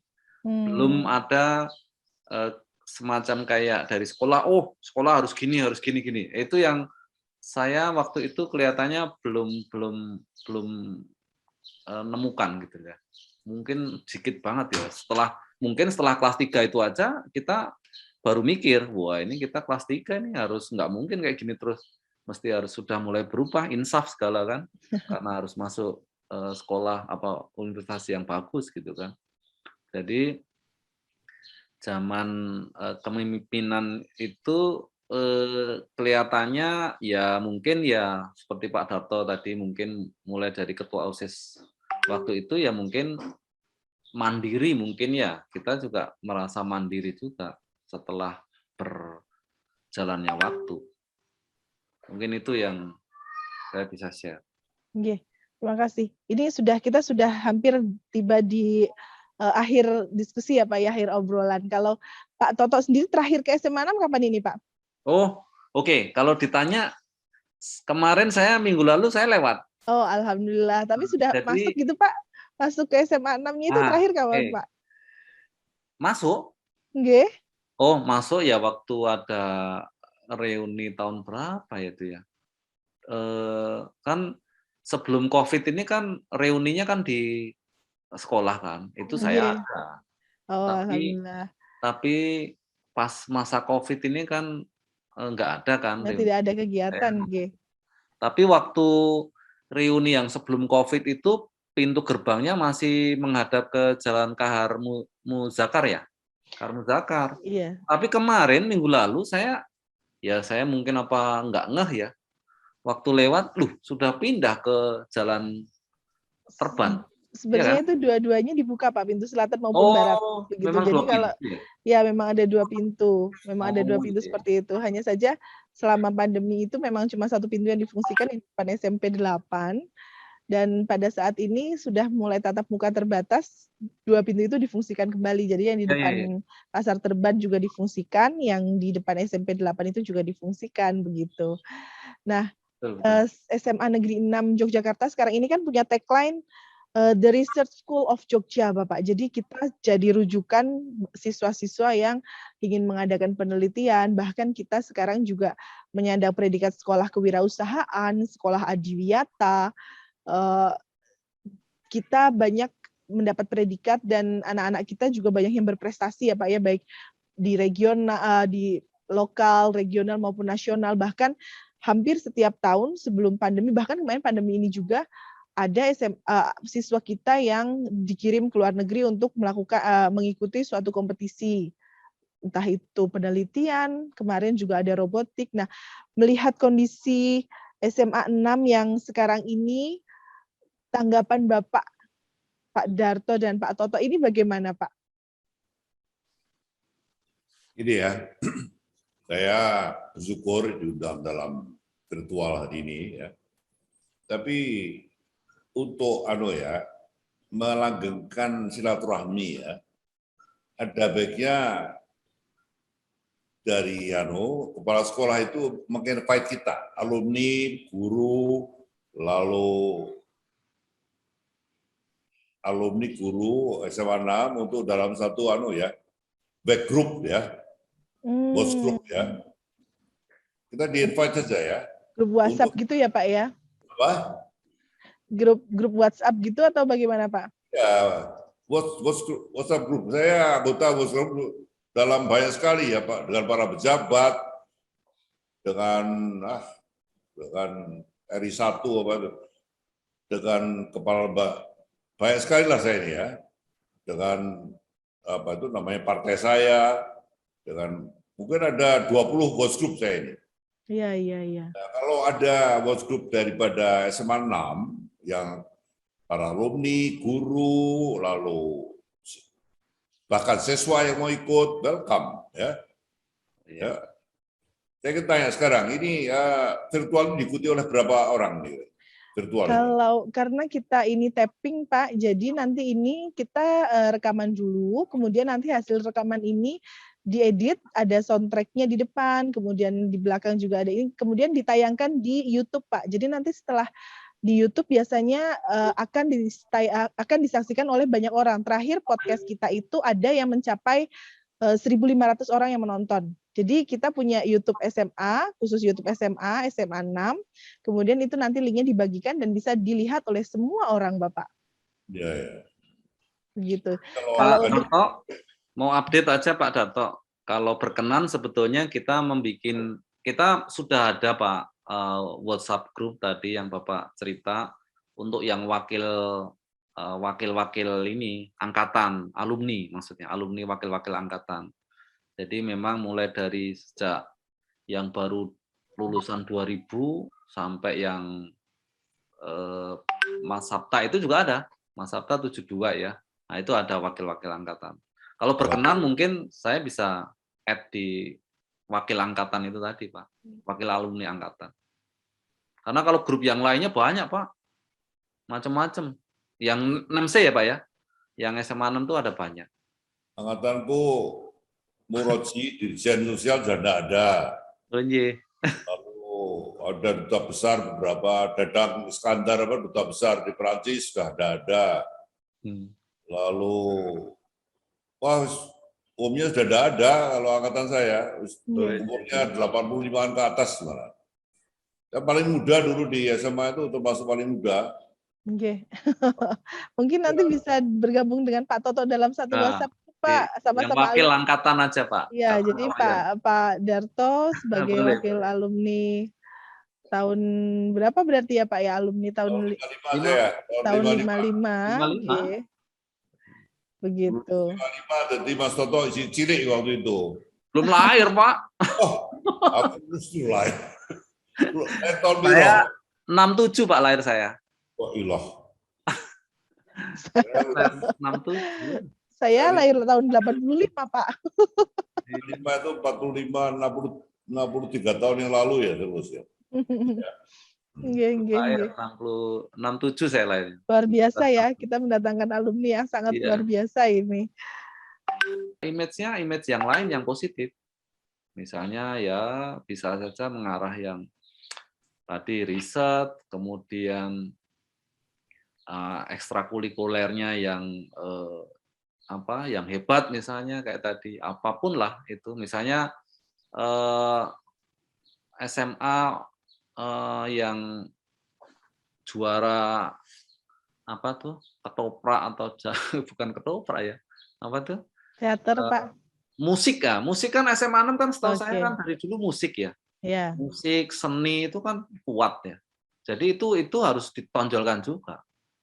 Nggak masalah kan. Jadi kita merasa senang gitu. Bahwa kita itu juga banyak alumni kita itu yang suka musik, teater, suka kesenian yang lain. Ya. Mungkin itu ya. Ya, terima kasih Pak. Jadi ya, memang sudah berbeda ya Pak ya ambience-nya atau apa namanya suasananya ketika bahkan ada yang bilang bahwa SMA 6 itu menuju dari okol menjadi akal gitu dari yang tadinya mengandalkan ya semacam yang diceritakan pada masa Pak Toto tadi itu bahwa sekarang menjadi lebih akademis, menjadi lebih teratur semacam itu. Kemudian nih Pak, harapan Bapak pada ulang tahun SMA Negeri 6 yang ke-72 ini, Pak Toto dan Pak Sidarto mungkin punya harapan atau apa yang ingin ditingkatkan untuk SMA Negeri 6 Yogyakarta, Bapak? Ya, saya harapkan era-era sekolah itu adalah era-era kebutuhan karakter kita ya. Karakter kita untuk disiplin, karakter untuk bekerja keras, karakter untuk mengabdi pada mencari pengetahuan dasar ya sebelum kita perguruan tinggi.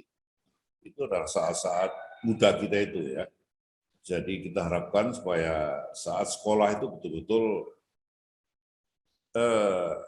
saya kehilangan terus terang ya Mbak ya. Pendidikan budi pekerti ya. Satu. Tolong sekarang juga diberikan pendidikan Pancasila. Sudah ada belum? Iya Pak, pendidikan karakter, pendidikan Pancasila itu sudah masuk di kurikulum dan diterapkan di semua mata pelajaran, Bapak. Alhamdulillah ya, karena apa? Karena terus terang saat ini kita worry mengenai adanya sikap-sikap intoleransi, lalu radikalisme, bahkan terorisme yang merupakan ancaman daripada negara kita ini ya. Jadi sekarang pendidikan Pancasila itu betul-betul kita harapkan mulai dari SD, SMP, SMA ya. Bahkan saya dreaming Kemarin saya bicara di launching cari dana untuk ngela di NTT yang rumah adatnya kena abu hancur semua itu. Saya dreaming, saya sampaikan dalam bagaimana kita ada satu aturan dari pemerintah maupun Pemda ya, supaya ada satu pakaian batik dan tenun itu dibangkitkan kembali. Untuk apa? Untuk membangkitkan UMKM batik Jogja, Solo, Pekalongan, Cirebon, masing-masing punya industri yang beda-beda ya. Tenun NTT, kemarin kita cari dana untuk Gala yang rumah adatnya ambruk ya, kemarin dapat 120 juta di Posblok juga. Itu untuk itu bangun rumah-rumah adat yang hancur itu ya. Nah, saya pada saat itu saya sampaikan, I'm dreaming bahwa ada satu aturan bagaimana batik itu dipakai lagi untuk, karena kenapa? Saya terus terang sekarang ini worry pada budaya luar yang masuk ya, budaya yang maaf ya, yang ke Arab-Araban dulu ya.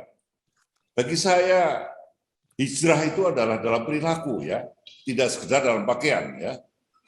Ini kenapa saya ke Skandinavia, ke New Zealand ya.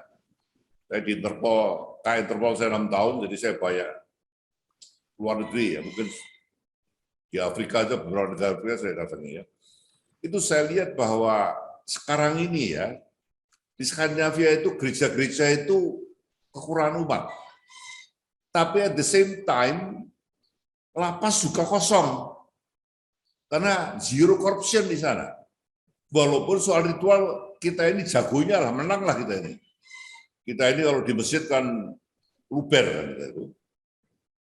Di Skandinavia, di New Zealand itu kekurangan umat. Tapi at the same time, lapas juga kosong. Kita ritualnya hebat, tapi lapas kelebihan penghuni. Sampai kemarin kebakaran sampai berapa yang meninggal? 50 atau berapa itu? Hampir semua lapas kita itu over capacity. Inilah yang saya dreaming bahwa hijrah itu adalah dalam perilaku, ya. Itu tidak sekedar dalam pakaian, tapi dalam perilaku. Maaf ya, saya waktu sekolah di SMP, di SMA itu tidak ada pemisahan antara wanita dan laki-laki dalam kelas kiri kanan itu tidak ada ya. Kita campur ya. Bahkan teman kelas saya di SMP itu wanita, teman satu bangku, ya. Sekarang mungkin tidak terjadi itu ya, karena Arab atau gimana nggak tahu ya. Tapi tolong ini dicatat ya, bahwa bagaimana negara-negara Barat seperti di Skandinavia, Kanada dan Swiss ya, itu zero corruption. Gereja kekurangan umat, tapi lapasnya juga kosong. Sekarang saat pandemi ini banyak yang mengungsi ke penjara hanya untuk menghindarkan diri daripada lingkungan ya. Mereka mengungsi ke penjara. Yang kosong tadi itu. Di New Zealand juga begitu ya. Bagaimana jujur, toleransi, lalu apa itu namanya, menghormati keberagaman, ini betul-betul sudah tumbuh di sana. Kita ini terus terang masih harus kita bangun ya, semangat kebinekaan, keberagaman. Kebinekaan itu satu anugerah bagi bangsa ini yang sudah dideklar oleh para founding fathers tahun 45 dulu ya. Saya bersyukur pernah jadi ajudan presiden pasca Super Semar, walaupun saya mengalami jobless 4 tahun, tapi itu saya anggap masa-masa prihatin ya. Saya pernah jadi supir bis kota juga pernah, karena jobless saya ini. Saya kerja dimanapun enggak boleh waktu itu. Diperiksa TPR-ku 4 tahun ya, karena disuruh cari uang Bung Karno kemana-mana itu untuk hidupnya ya, keluarga. Jadi saya pernah jadi supir bis kota 2 tahun kalau salah ya, untuk menghidupi keluarga. Tapi rapopo lah ya, itu semua saya alami dan ini yang saya harapkan bahwa pendidikan pada SMA ini dalam budi pekerti Pancasila ini sekarang saatnya betul-betul diutamakan ya. Saya terus terang saya ini kagumi bagaimana Jepang didik anak-anak didiknya ya. Mereka harus berjalan kaki karena semua sekolah dalam walking distance, tidak boleh naik kendaraan pribadi, tidak boleh. Itulah kenapa guru di sana itu sangat dihormati. Kita lihat kadang-kadang guru itu naik sepeda motor, muridnya mobilnya BMW, ya, gimana tidak? Bagaimana murid kadang-kadang lebih berpengaruh di sekolah ya, lalu tawuran tadi ya, mana ada di Jepang tidak ada tawuran ya. Ini yang saya harapkan ya, supaya budi pekerti Pancasila untuk menanamkan semangat kebinekaan, kejujuran, toleransi dari yang beda agama, beda suku, beda bahasa itu betul-betul ditanamkan sejak muda. Terima kasih. Ya, terima kasih Bapak Sidarto. Pak Toto sekarang bagaimana Pak? Mungkin ada harapan untuk SMA 6 Pak. Oke, tadi Pak Darto mungkin itu untuk secara keseluruhan ya, bukan hanya cuma SMA 6 harapannya Pak Darto, lebih ke nasional. Kalau saya ya mungkin hampir sama sebetulnya tadi Pak Darto. Tadi kan soal karakter ya, apalagi zamannya Mas Nadiem ini kan merdeka belajar nih. Jadi kayaknya mesti harus siap-siap anak didiknya gitu ya. Kalau apalagi nih saat pandemi ini nih, pembelajaran online ini membuat karakter itu anak-anak didik sekarang ini agak sedikit tertutup kalau menurut saya. Dan asik dengan dunia sendiri. Malah saya lihat di depan kamar anak saya itu ada tulisan kertas gitu ditempel pakai post-it atau pakai stiker ya. Ditempel di depan kamarnya lagi wawancara online. Oh, bayangin. Artinya kan di situ dia nggak mau diganggu gitu. Jadi udah dari sejak dulu sampai sekarang kalau orang tahu, lagi wawancara online kok lama banget gitu kan. Tapi ya itu karena memang istilahnya kalau dia lagi entah kuliah ataupun entah lagi belajar online ya dia nggak mau diganggu. Jadi asik aja dengan dirinya sendiri gitu. Nah itu yang membuat saya itu totally berbeda dengan zamannya kita itu. Kita itu dulu memang karena berbeda ya. Dulu zamannya kan belum ada internet, jadi perlu karakter lah. Intinya karakter itu yang sama dengan Pak Darto cerita. Mau berpancasila kayak mau berbineka tunggal ika itu yang. Nah, terus kemudian saya melihatnya adalah sama kayak cerita saya tadi ya. Kalaupun misalnya kita nggak bisa ngejar SMA teladan ya, ya sebaiknya kita punya image lain ya, yang tetap mengharumkan sekolah, baik prestasi di tingkat nasional atau internasional, di mana itu juga mestinya kan bisa menelorkan ya. Ini kan kelanjutan ya, artinya kalau bisa menelorkan alumni yang menjadi pejabat-pejabat atau ya yang berpengaruh di negara ini atau menjadi entrepreneur atau milenial-milenial yang sukses di bidangnya masing-masing, ini menjadi kebanggaan kita semua ya, termasuk sekolah, termasuk alumni, ya pokoknya kebanggaan alma mater lah. Mungkin itu yang saya bisa kasih gambaran. Ya, terima kasih Bapak.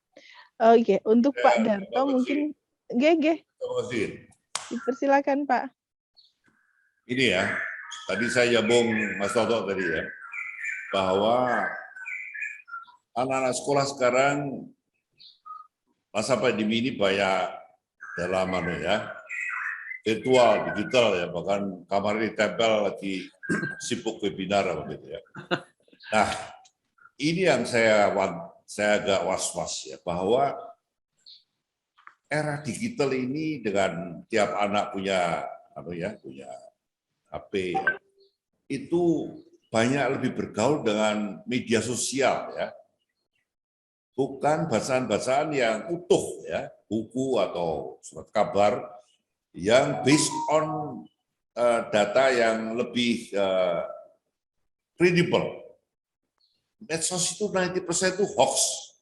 Ini worry saya. 90% dari medsos itu hoax.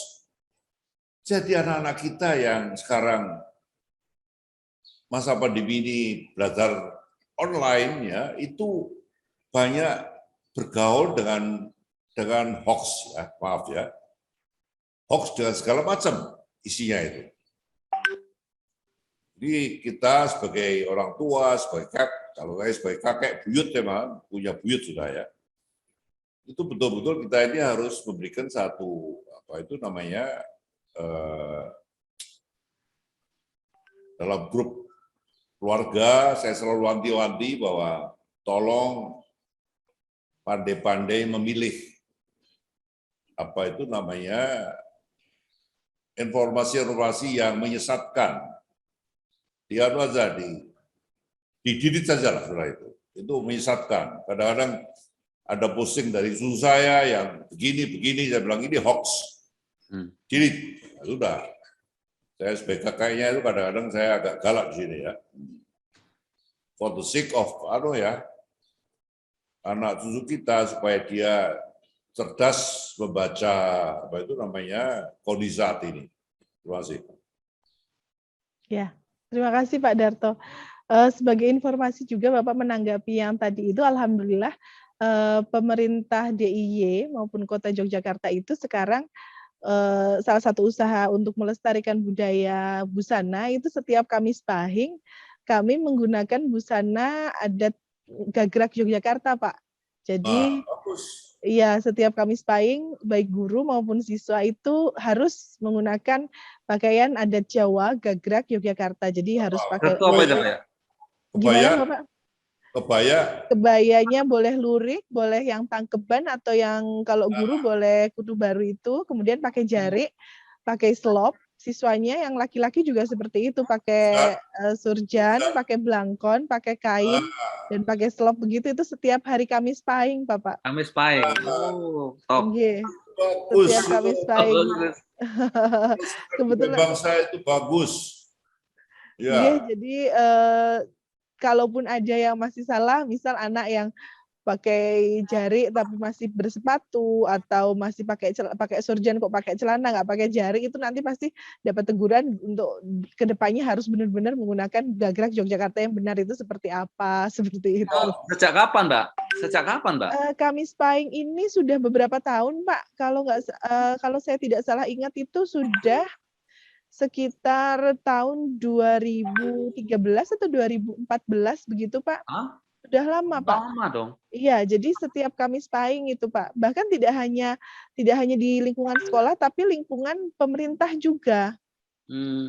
Lingkungan Kamis pemerintah. Pahing itu berarti kira-kira sebulan sekali ya berarti? Ya sebulan lebih gitu ya, Pak, karena ikut pasaran Jawa kan ya, Pak ya.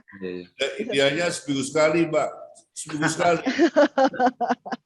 Kalau ya seminggu sekali mungkin ya nanti mungkin bisa diusulkan ya Pak, karena kami sendiri kalau dalam masa yang seperti ini mengajar dengan pakaian itu juga meskipun, tapi memang benar ya Pak ya, apa karakternya itu kan kalau pakai jari jalannya harus teratur gitu, jadi anak-anak juga ya begitu ada filosofinya ya Pak ya, biar anak-anak tahu juga itu. Ya, tapi maksudnya batik ya, untuk membangkitkan batik itu seminggu sekali misalnya pakai batik Jogja. Ya, orang Solo pakai batik Solo, ya bukan made in China ya, made in lokal ya, supaya UMKM setempat itu tumbuh ya. Itu usul yang sangat bagus ya Pak ya.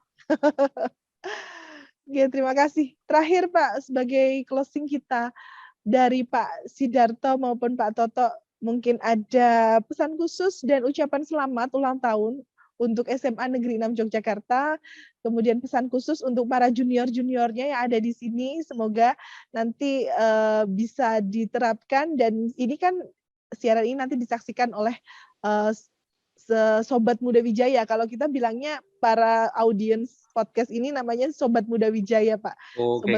Sobat Muda Wijaya semua yang ada di rumah maupun di mana saja yang melihat nanti tayangan ini, ada pesan khusus dan ucapan selamat untuk SMA Negeri 6 Yogyakarta atas ulang tahunnya yang ke-72 ini. Dipersilakan, Bapak.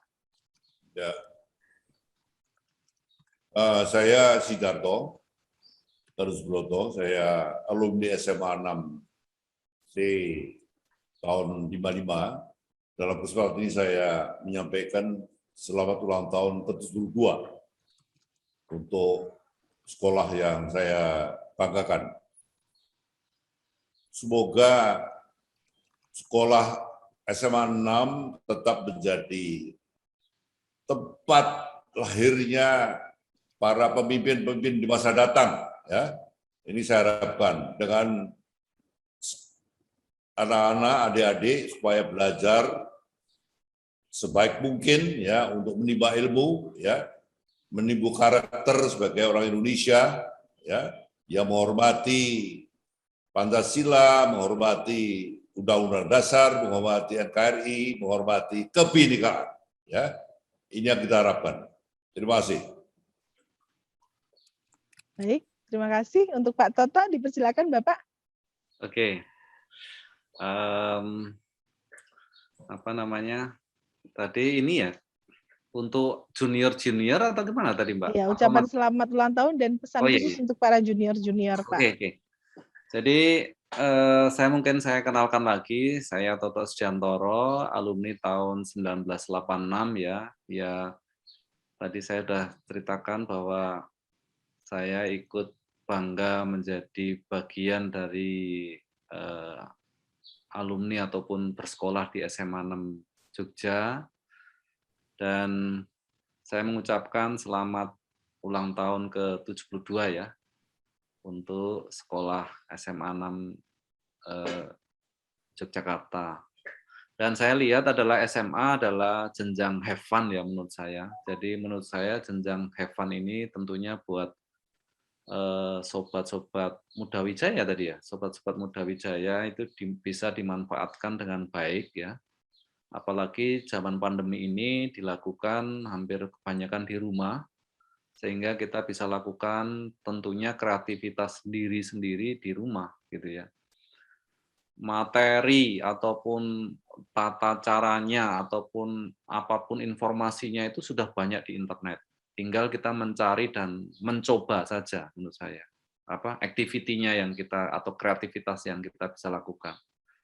Yang menurut saya adalah tinggal kemauan kita saja ini. Mau tidak untuk bisa mencobanya. Itu yang buat junior-junior. Banyak kegiatan yang dulu hanya dilakukan offline ya, ternyata bisa dilakukan online kan.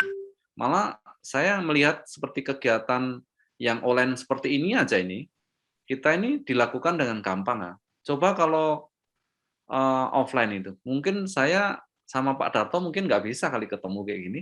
Iya.